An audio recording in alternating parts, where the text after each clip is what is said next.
सन्नाटे को चीरते हुए पेड़ों के बीच से एक 15-16 साल का लड़का यक्ष भागा हुआ बाहर निकला।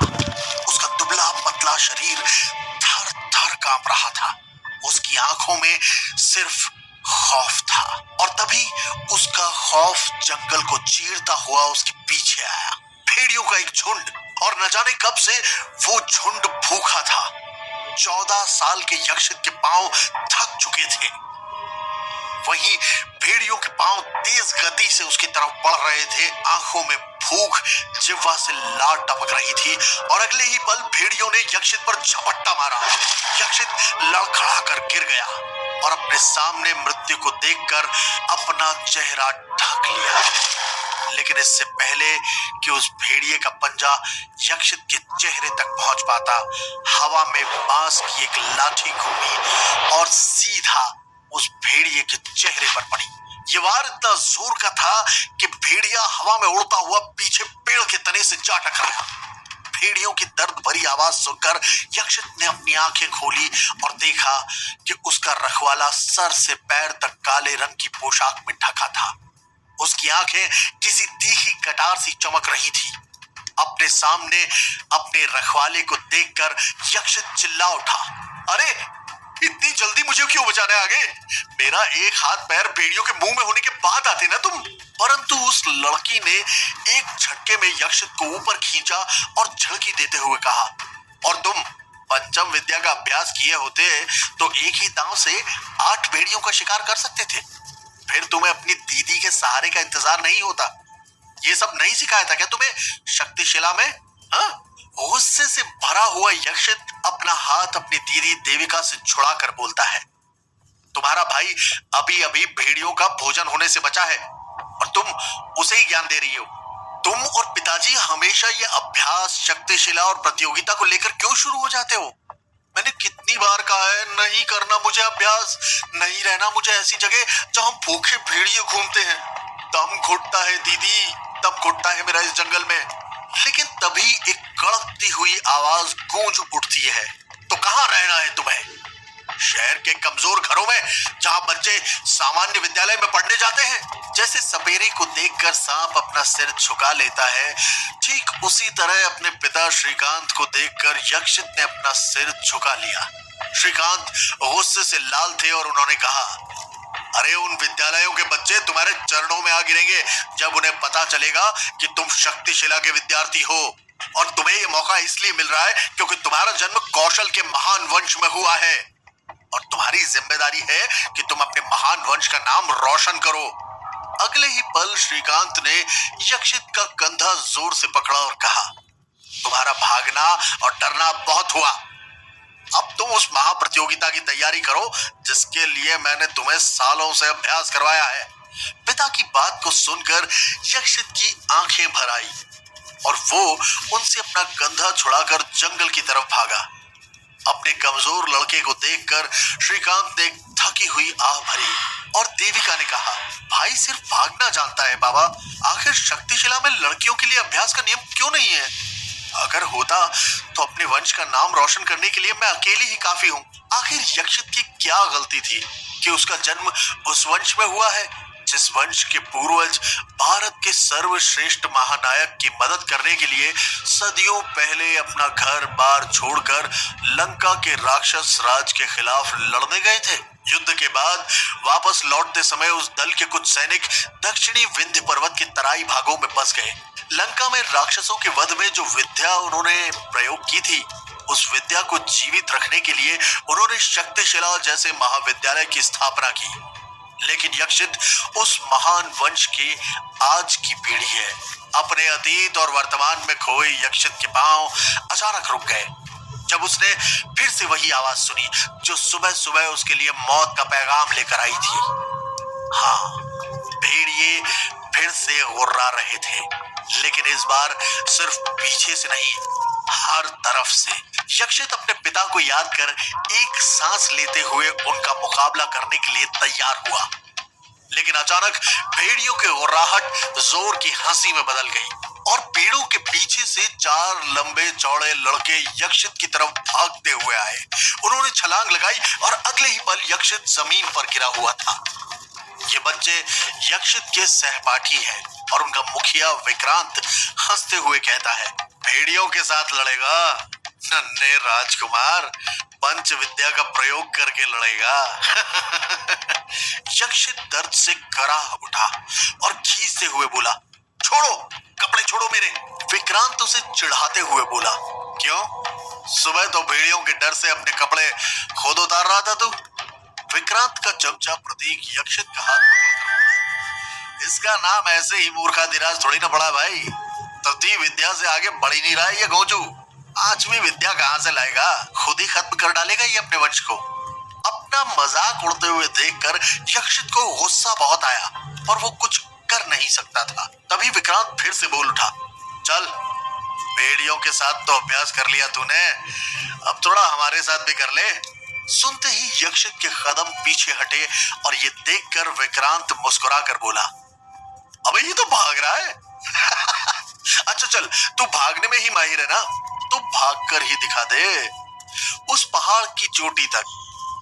चल भाग, तेरा पीछा हम करेंगे और अगर तू हमसे जीत गया ना तो हम तुझे 3 महीने तक परेशान नहीं करेंगे।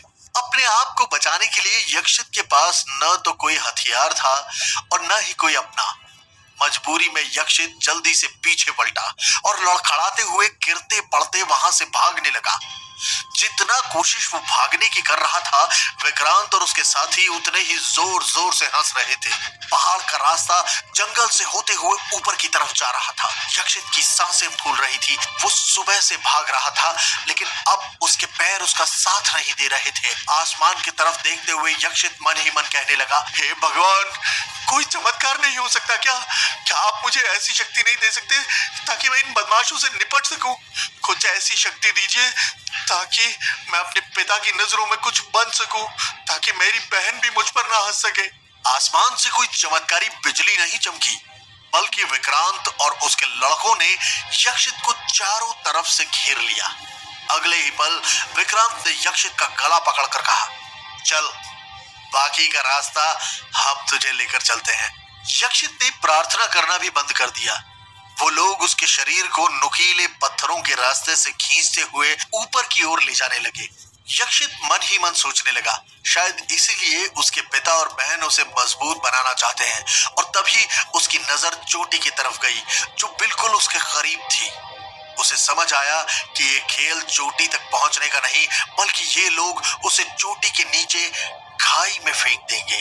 अपने आप को बचाने के लिए यक्षित ने पूरी ताकत झोंक दी, परंतु विक्रांत उस पर भारी पड़ रहा था। अगले ही पल यक्षित ने विक्रांत के हाथों पर अपने दांत गड़ा दिए। विक्रांत दर्द से चिल्ला उठा और उसके हाथ से यक्षित छूट गया। मौका मिलते ही यक्षित जंगल की तरफ भागा। वो भाग रहा था और उसके कानों में विक्रांत के बदले की आवाज गूंज रही थी, कुत्ते के जैसे काट के गया है मुझे, पकड़ो इसे, कुत्ते की मौत ही मारेंगे इसे।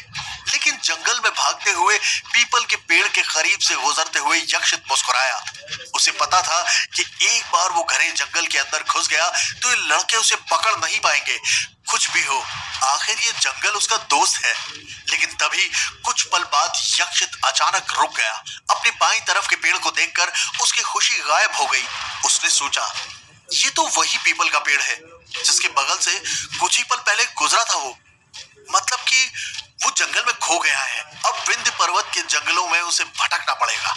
भूख प्यास से परेशान यक्षित को तभी याद आया कि शक्तिशिला में सप्तम विद्या भी सिखाते हैं, जिसके प्रयोग से कोई भी सूरज की दिशा को देखकर अपना रास्ता ढूंढ सकता है। लेकिन जो तीसरी विद्या तक पास नहीं कर पाया, वो सप्तम विद्या का प्रयोग करेगा भी तो कैसे? उलझन में वो रोने लगा और तभी एक नर्म हाथ उसके मुंह पर कस गया।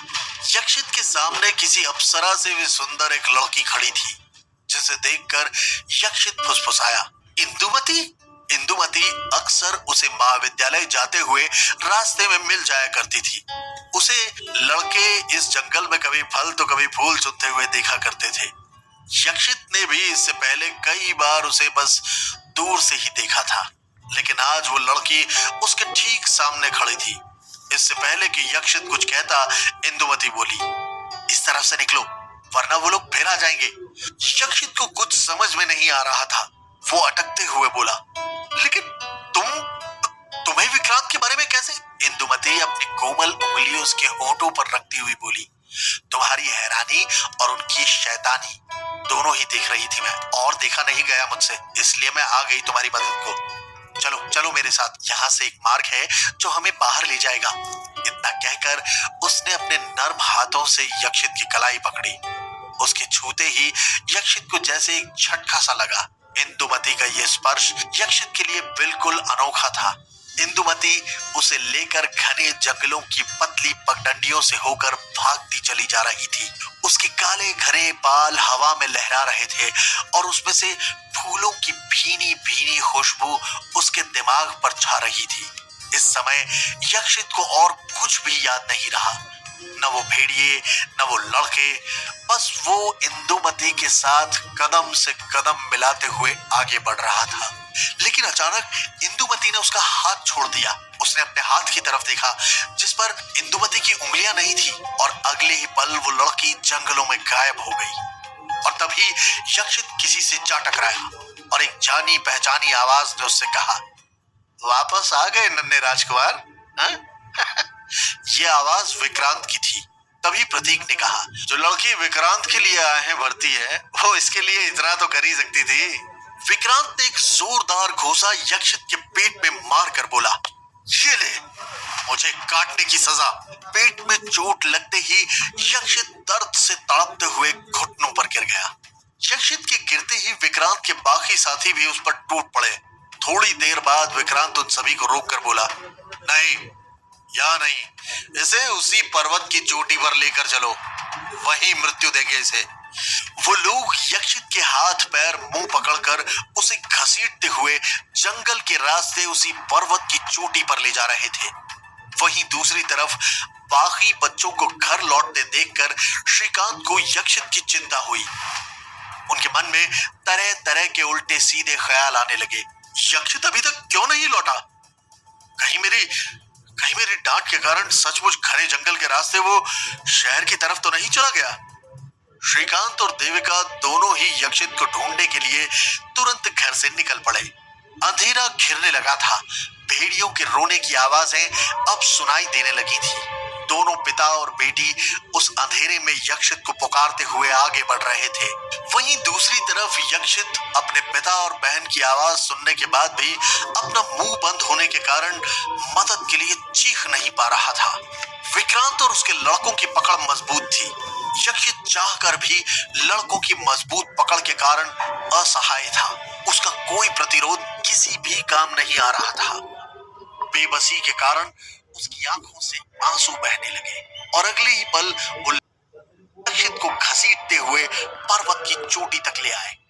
विक्रांत तेजस और प्रतीक को आदेश देते हुए बोला, बड़ी मुश्किल से हाथ आया है, इसे इस पर्वत की चोटी से नीचे लटकाओ। जब ये डर से चीखेगा ना, तब आएगा मजा। तेजस और प्रतीक यक्षित के हाथ पकड़कर उसे पर्वत के नीचे झुलाने लगे। नीचे खाई को देखकर यक्षित डर से रोने और चिल्लाने लगा।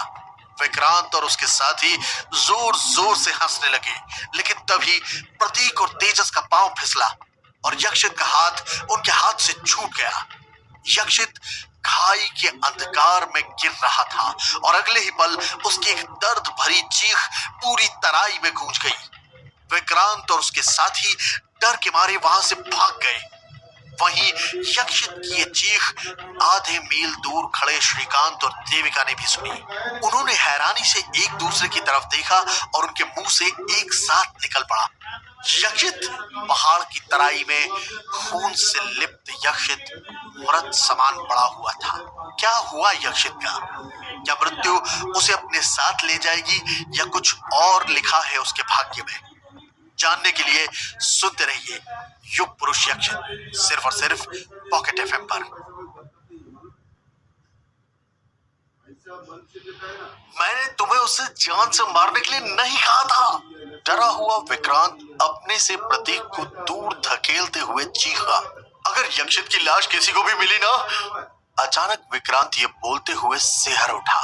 और अगले ही पल उसकी नजर आसमान में गिद्धों के उस झुंड पर गई जो उस दिशा की तरफ बढ़ रहे थे, जिस दिशा में इन दोनों ने यक्षित को मरा हुआ छोड़ दिया था। ये देखकर विक्रांत किसी डरे हुए जानवर की तरह भागने लगा। उसका पीछा करते हुए प्रतीक चिल्लाया, मैंने उसे नहीं मारा है विक्रांत, मेरे हाथ से वो छूट गया तो मैं क्या करता। विक्रांत रुका और प्रतीक की कलाई को ऐंठते हुए बोला, छूट गया जो तूने उससे छोड़ दिया।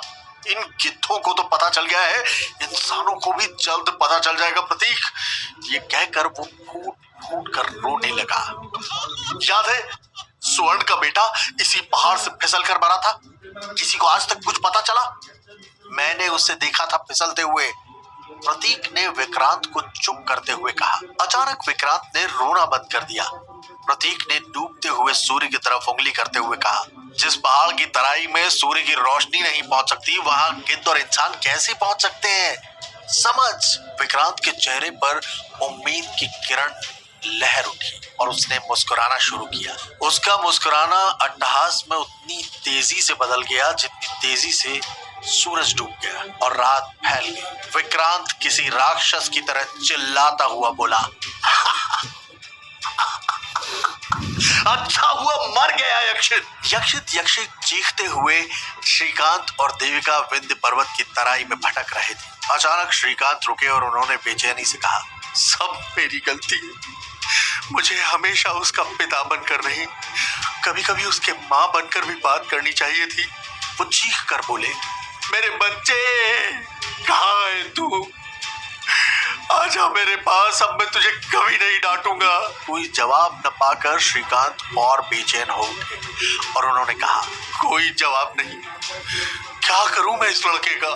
देविका ने अपने पिता की तरफ देखा और कहा, करना कुछ नहीं है बाबा, उसे थोड़ा समय दीजिए।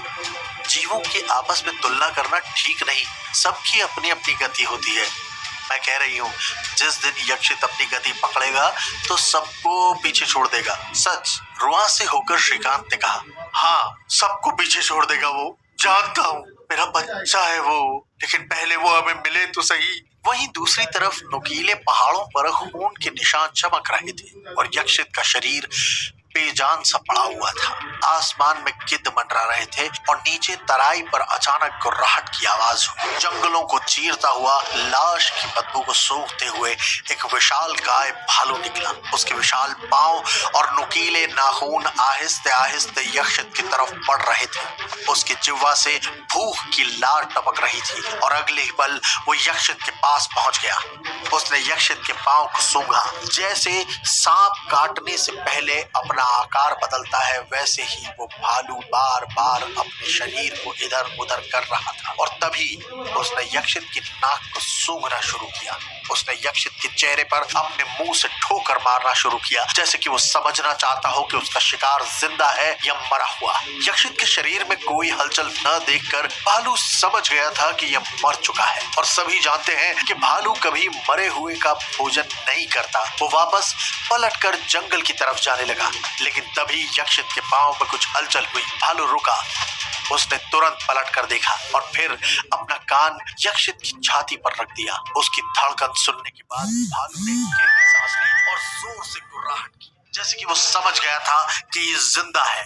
भालू ने अपना दांत यक्षित के पेट पर रख दिया। खुशी से पागल विक्रांत और प्रतीक अपने घर की तरफ दौड़े जा रहे थे और तभी उन्हें इंदुमती उनकी तरफ भागती हुई नजर आई। क्या हुआ यक्षित का?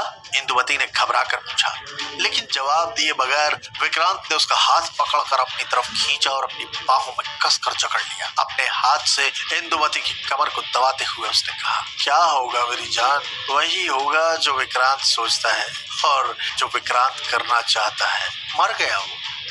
इंदुमती विक्रांत के कान को दबाते हुए उससे पूछती है, और तुम्हें कैसे मालूम कि मर गया वो? हाँ? तुमने उसको छूकर देखा?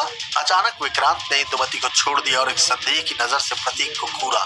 प्रतीक ने बिना समय गंवाए हुए पूरे आत्मविश्वास से कहा, इसमें छूकर देखने की क्या बात है? उस पहाड़ी की चोटी से गिरकर कोई जिंदा बच सकता है क्या? जो वो बचेगा वो मर चुका है और हम ये अच्छी तरह से जानते हैं। इंदुमती ने गुस्से से प्रतीक को घूरा और उसके करीब जाते हुए बोली, तुम दोनों मूर्ख नहीं महामूर्ख हो। वो उस परिवार का बच्चा है जिसके पूर्वज लंकापति से लड़कर और उन्हें हरा कर आए थे। उस पहाड़ की चोटी रावण के हथियारों जितने खतरनाक नहीं है, समझ आई? जब तक हम उसे छूकर नहीं देख लेते कि वो मरा है या नहीं, तब तक हम कुछ भी नहीं मान सकते। विक्रांत हड़बड़ाते हुए बोला।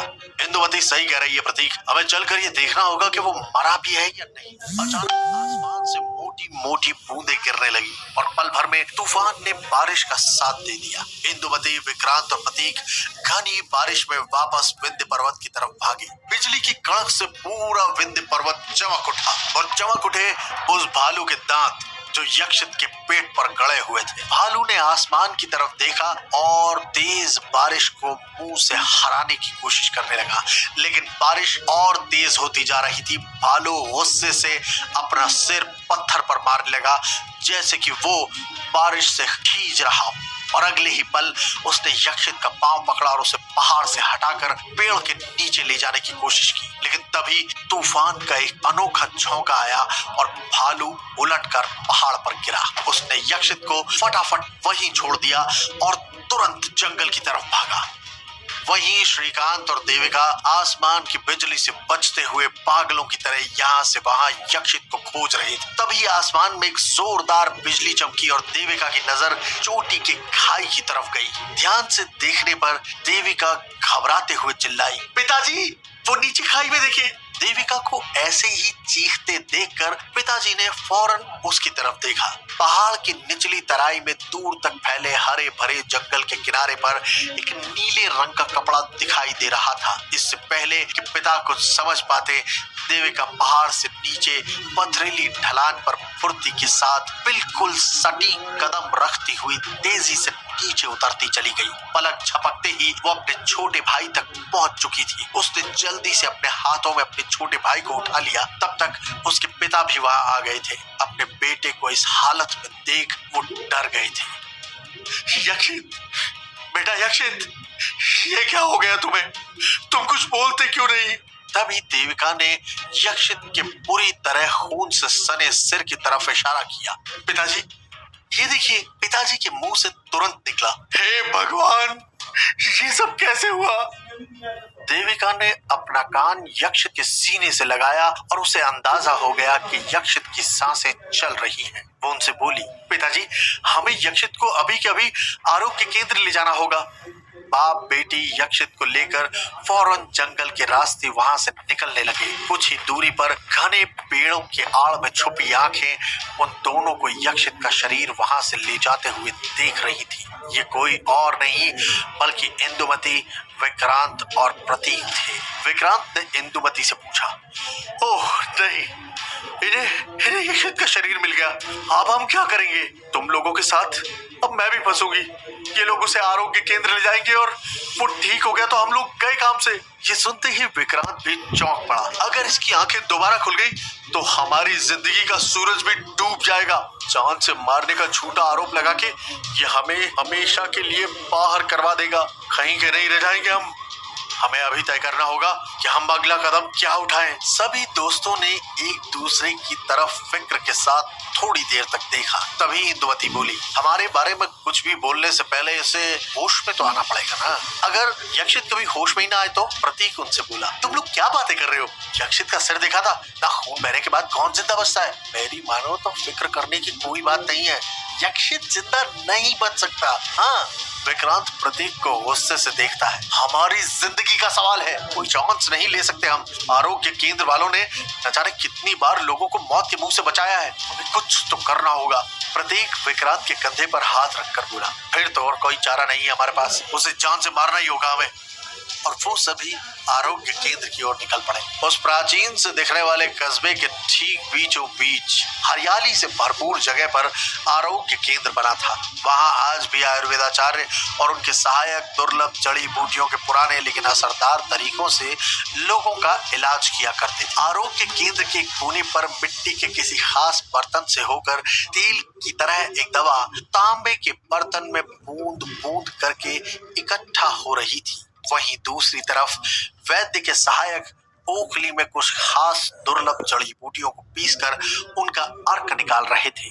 पूरे आरोग्य केंद्र का माहौल एकदम शांत था कि तभी अचानक यक्षित को अपने हाथों में लेकर उसके पिता और देविका आरोग्य केंद्र के अंदर आए और रोते बिलखते हुए सीधे आयुर्वेदाचार्य के पास पहुंचे। आयुर्वेदाचार्य ने तुरंत ही अपने कुछ सहायकों की मदद से यक्षित को एक खास कमरे में पहुंचाया और बिस्तर पर लिटाया और फिर जैसे ही यक्षित की इस हालत को जांचा तो वो काफी गंभीर हो गए थे। पिता श्रीकांत को एक तरफ ले जाकर वो बोली, देखिए आपके बच्चे के सर पर बहुत ही गंभीर चोट आई है, खून भी काफी बह चुका है, अब कोई उम्मीद नहीं है। लेकिन श्रीकांत उनके सामने अपने दोनों हाथ जोड़कर बोले, ऐसा मत कीजिए, आप लोग चमत्कारी सिद्ध वैद्य हैं, आप लोग कुछ भी कर सकते हैं, आप इसका इलाज शुरू कीजिए, नहीं तो हे भगवान मेरा बेटा। श्रीकांत अपने बेटे की जान की भीख मांगते हुए आयुर्वेदाचार्य के पैरों में गिर पड़े, लेकिन आयुर्वेदाचार्य उन्हें उठाते हुए गंभीरता से बोले, हमारे पास सिर्फ एक ही उपाय है, संजीवनी। संजीवनी ही इसका इलाज है, लेकिन कितने दिन लगेंगे या कितने साल कुछ कहा नहीं जा सकता। बाकी आप ईश्वर से प्रार्थना कीजिए बस, लेकिन ज्यादा उम्मीद मत रखिएगा। ये सुनते ही श्रीकांत को ऐसा लगा जैसे किसी ने उनके पैरों तले की जमीन छीन ली हो। वहीं देविका भी ये सुनकर सन्न रह गई। संजीवनी भी यक्षित को बचा पाएगी या नहीं ये तो दूर की बात है, चिंता तो ये है कि इन्हें ये नहीं मालूम कि यक्षित को पूरी तरह से खत्म करने के लिए आरोग्य केंद्र के पीछे के दरवाजे से इंदुमती, विक्रांत और प्रतीक प्रवेश कर चुके थे। क्या यक्षित की जान बच पाएगी? क्या अपने नापाक इरादों में कामयाब हो पाएंगे विक्रांत और इंदुमती? जानने के लिए सुनते रहिए युग पुरुष यक्षित, सिर्फ और सिर्फ पॉकेट एफएम पर।